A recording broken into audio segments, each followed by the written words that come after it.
안녕하세요. 유니브 클래스 오진경입니다. 수능일이 다가오고 있습니다. 수능일이 다가오고 있다는 건 결국 논술 전형 일정도 다가오고 있다는 건데요. 이전 기본편에 이어서 좀 더 심화편으로서 구체적인 얘기를 시작해 보겠습니다. 수능 이후에 치러지는 논술 전형에 대한 막바지 대비법, 대학별, 유형별 특징들에 대해서 소개할 예정입니다.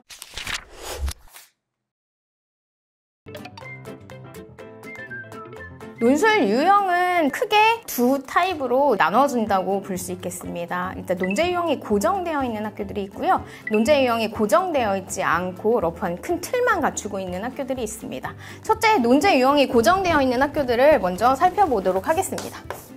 논제 유형이 고정되어 있는 학교는 성균관대를 비롯해서 건국대, 중앙대, 외대, 그리고 경희대 등등의 학교들이 꽤 많이 포함되어 있습니다. 논제 유형이 고정되어 있는 학교들의 특성, 유의할 점들을 보면 6가지 유형 중에 일반적으로 내용이 고착화되어 있다는 건데요.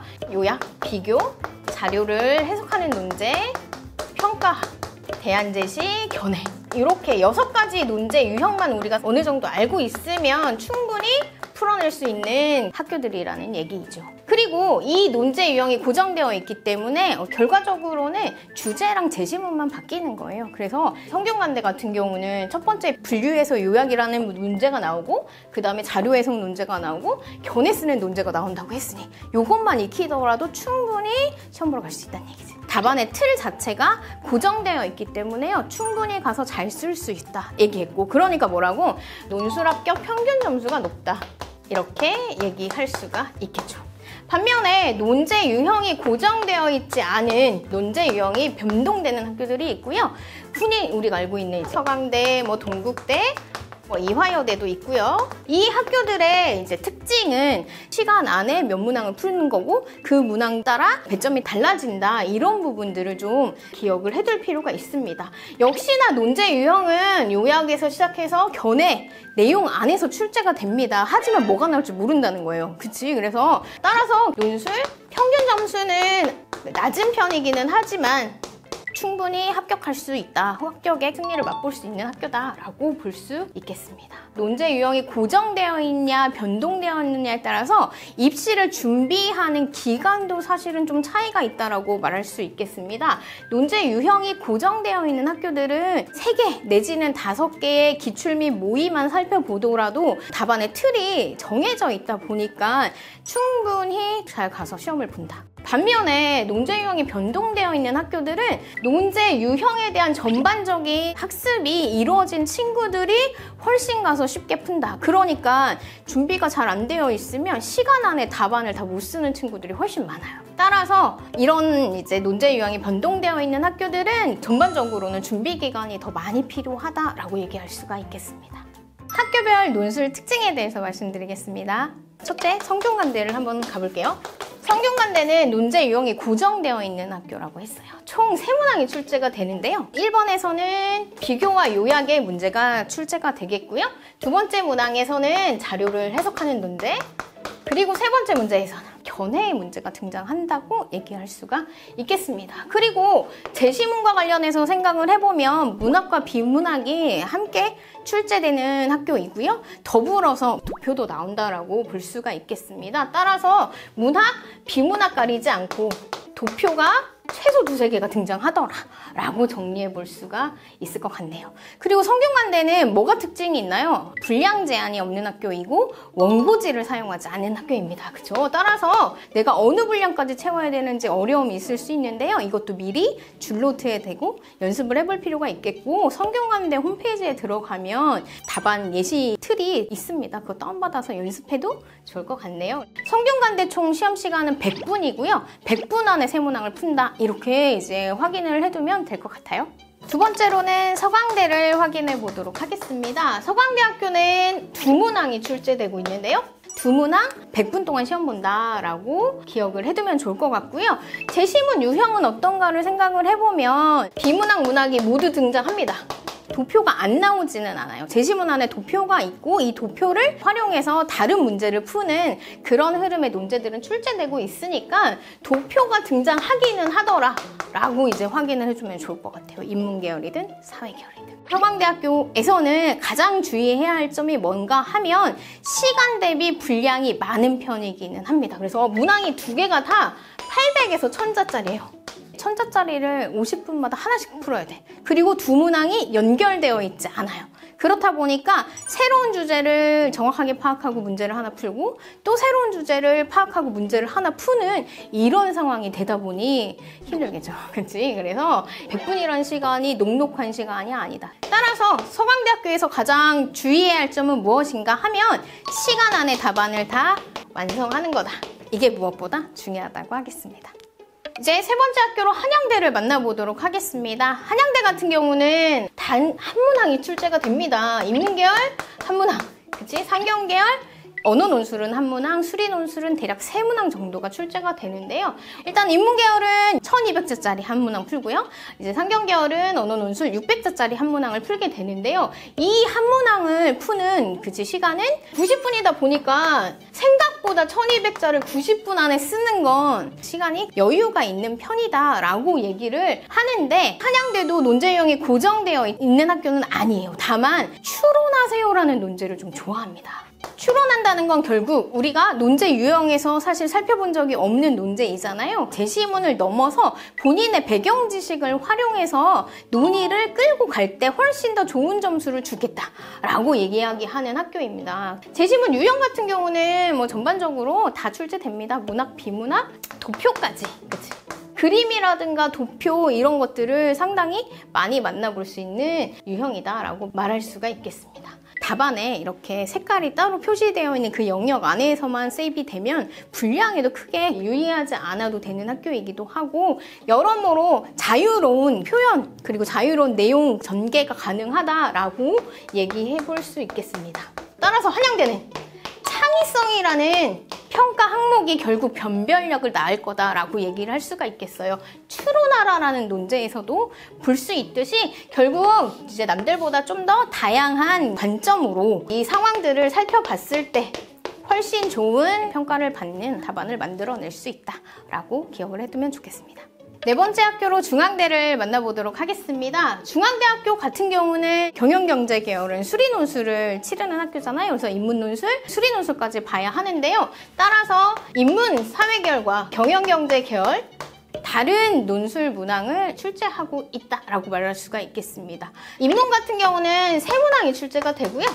경영경제 같은 경우는 언어 2문항과 수리논술 1문항 대략 이렇게 출제되고 있다라고 확인을 해두면 될 것 같습니다. 그리고 중앙대학교 같은 경우는 분량에 좀 예민합니다. 1, 2번이 550에서 570 그리고 3번이 400에서 420 이렇게 범주가 20자 정도밖에 차이가 나지 않아요. 그만큼 시간 안에 답안이 체계적으로 정리가 될 필요가 있어서 어려움으로 다가올 수가 있는데요. 다행히 그래도 논제 유형은 고정되어 있다고 했잖아요. 논제를 살펴보면 1번에서는 요약을 하는 논제가 등장하고 있습니다. 제시문 4개를 2개의 관점을 토대로 요약하는 문제가 등장하고요. 두 번째, 세 번째 문항에서는 해석과 평가하는 논제가 등장하기 마련인데요. 여기서 중요한 건 자료가 등장하고 해석하는 게 아니라 중앙대학교 같은 경우는 제시문 자체가 문학 제시문들을 통합적으로 연계해서 해석하라는 논제가 출제되고 있기 때문에 사실 좀 어려워요. 제시문 유형 얘기했죠. 이제 뭐 한다? 문학만 나온다. 그치? 주로 이제 문학 제시문이 6개에서 많으면 9개까지 등장하더라. 그러니까 인문계열이 대략 9개 정도 나오고 경영 경제 계열이 2문항밖에 없으니까 6개나 7개 정도 등장하더라 라고 이제 확인을 해두면 좋을 것 같습니다. 마지막으로 이 3문항과 이 3문항을 푸는데 몇 분 정도? 120분 정도의 시간이 소요가 되겠고요. 중앙대학교에서 가장 주의해야 할 점. 디테일한 부분에서 까다로운 학교예요. 분량이 1자만 넘어가도 감점하겠다 이렇게 논술 가이드북에 고지가 되어 있는 학교예요. 그래서 분량 제한이라든가 요구사항 이런 부분들을 꼭 유의해서 답안을 완성해야 된다라고 얘기하겠습니다. 5번째, 경희대에 대해서 자세히 살펴보도록 하겠습니다. 경희대 같은 경우는 인문체육계열과 사회계열이 구분돼서 시험을 치르고 있잖아요. 인문체육계열 2문항 출제되고 있고요. 사회계열에서도 언어논술 역시나 2문항 출제되어 있습니다. 분량차가 좀 있죠. 논제 유형 한번 봅시다. 분류하고 요약하는 논제 역시 등장하고 있고요. 2번째로 비판하세요, 평가하세요 논제가 2계열 모두 등장하고 있다. 이거 이외에는 잘 나오지 않아요. 제시문 유형과 관련해서 문학, 비문학, 더불어 도표도 등장하겠지. 사회계열 같은 경우는 수리논술 풀려면 도표가 주로 등장하더라 라고 기억을 해두면 되겠습니다. 경희대가 2합 5로 최저가 낮춰진 이후에 변화가 좀 있었어요. 논제 유형이 바뀌었는데 좀 다양성을 추구하고 있는 느낌이다. 2문항이 연결되어 있는 때가 있고 어떤 해에는 분명히 제시문은 쭉 이어져 있는데 2문항의 주제가 너무 다른 거야. 문항에 따른 다른 주제가 출제되기도 한다. 이런 부분들을 좀 확인해 둘 필요가 있을 겁니다.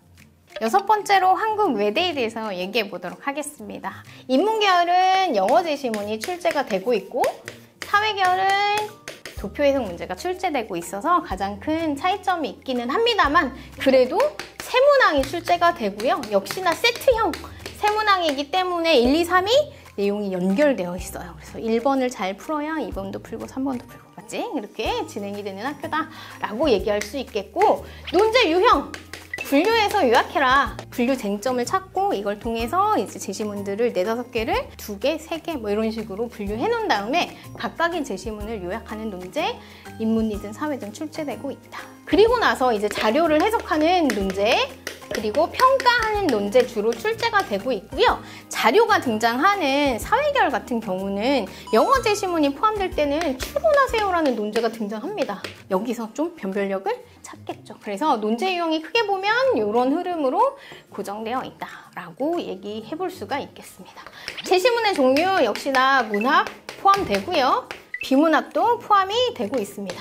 사회계열 같은 경우 당연히 도표가 등장하니까 당연히 도표 제시문도 포함이 되고 있다라고 볼 수가 있겠고요. 전체적으로 이 세문항을 풀어내는데 몇 분? 90분밖에 안 줘요. 90분 내에 세문항을 푸는 거고 시간 내에 완성하는 거. 외대가 최근에 가지게 된 유의사항이라고 볼 수 있을 것 같네요. 마지막으로 건국대와 관련한 논술 유형을 전반적으로 살펴보도록 하겠습니다. 건국대 같은 경우도 인문계열, 사회계열로 나눠서 출제가 되고 있지요.